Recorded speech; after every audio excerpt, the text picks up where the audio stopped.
আসসালামু আলাইকুম আর প্রিয় ভাই বোনেরা, তোমার সমস্যাগুলোকে নামাজে বদলে দাও। আল্লাহ ওই সমস্যাগুলোকে রহমতে বদলে দেবে। তুমি গভীর রাতে তোমার দুঃখগুলোকে আল্লাহর কাছে শোনাতে থাকো। বিশ্বাসের সাথে দোয়ার জন্য হাত ওঠাতে থাকো। যদি কিছু বলতে না পারো তাহলে শুধু কাঁদতে থাকো এবং বলতে থাকো, এখনো তুমি তার রহমতের অপেক্ষায় আছো।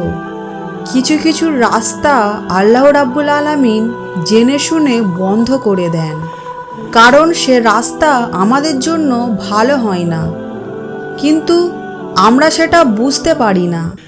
তাই আল্লাহর উপর ভরসা রাখো, যিনি তার বান্দার দোয়া মাছের পেটের ভিতর থেকে শুনেছিলেন, তিনি কিভাবে তোমার দোয়া না শুনে থাকতে পারেন? আল্লাহ কখনো কখনো তোমার পছন্দের জিনিসকে তোমার থেকে দূরে সরিয়ে দেয়, কিন্তু আল্লাহ কখনোই তোমার নসিবকে খারাপ করে দেন না। যদি কখনো একটু ভালো করে লক্ষ্য করো তাহলে বুঝবে, সমস্ত সমস্যার মধ্যে আমরা কিছু না কিছু অবশ্যই শিখতে পারি। আল্লাহ রাব্বুল আলামিন তোমাকে ভীষণই ভালোবাসেন। তিনি তোমাকে তখন শোনেন যখন তুমি নিজেও নিজের আওয়াজ শুনতে পাও না। মনে রাখবে, একদিন এমন আসবে যেদিন তোমার প্রত্যেকটা চোখের পানি এবং তোমার ধৈর্য তোমাকে উত্তম কিছু দিয়ে যাবে, আর সেদিন তুমি কান্না করতে করতে বলবে, ইয়া আল্লাহ, আপনি আমাকে নিরাশ করেননি। রাতের একাকিত্বটা আল্লাহর সাথেই কাটিও, কেননা আল্লাহ তোমার ভাগ্য পরিবর্তন করার জন্য তাহাজ্জুদের রাস্তা খুলে রেখেছেন। ধৈর্য ধারণকারীদের একটি বিশেষ পুরস্কার থাকে, আর এই বান্দাদের জন্য আল্লাহর পুরস্কার হিসেবে তাদের মন পছন্দের জিনিসকে দান করে থাকেন, যেটা কিনা তাদের জন্য উত্তম হয়ে থাকে। যে ভাষাগুলো তুমি তোমার অন্তর থেকে প্রকাশ করতে পারো না, সেই ভাষাগুলোর অর্থ জানেন আল্লাহ রাব্বুল আলামিন। দুঃখ, কষ্ট, সমস্যা এইগুলো যদি কোনো মানুষের জন্য খারাপ হতো তাহলে তা আল্লাহ কখনোই বান্দাদের কাছে পাঠাতেন না। আল্লাহর সাহায্য তোমার কাছে এমনভাবে আসবে, তুমি তখন বলবে, এটা কিভাবে হতে পারে? এটাও কি সম্ভব?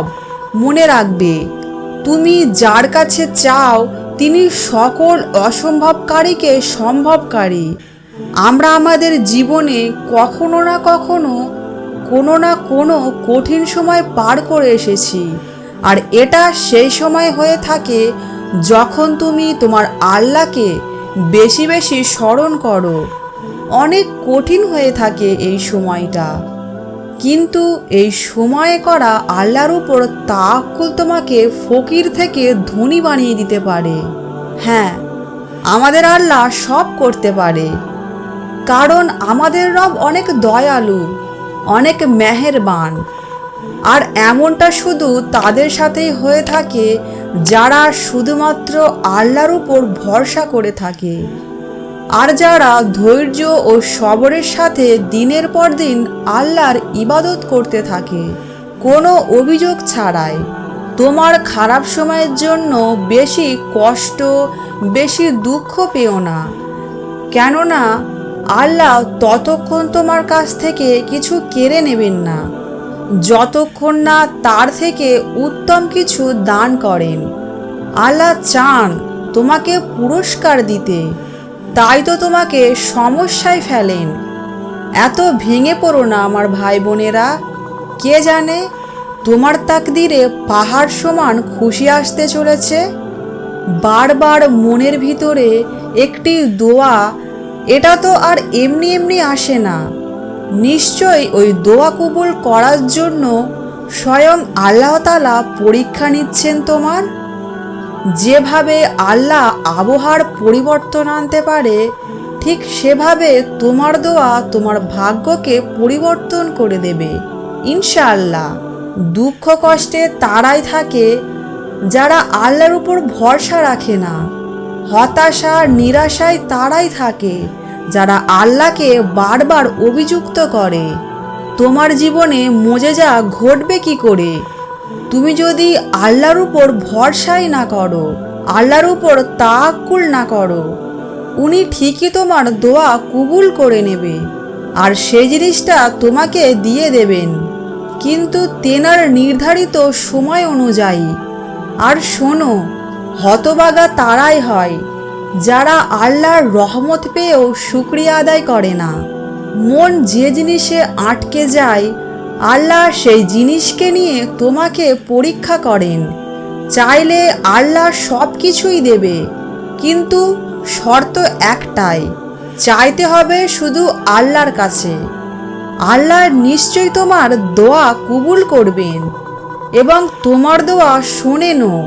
আর এটা ভেবেই আল্লাহ তোমার মনে প্রশান্তি দান করবেন। তুমি যেটার জন্য চেষ্টা করছো, আল্লাহ তোমাকে সেটা অবশ্যই দেবে। শুধু ভরসা রাখো আল্লাহর উপর। আল্লাহ তাআলা আপনার জীবন নিয়ামতে ভরে দেবে ইনশাআল্লাহ।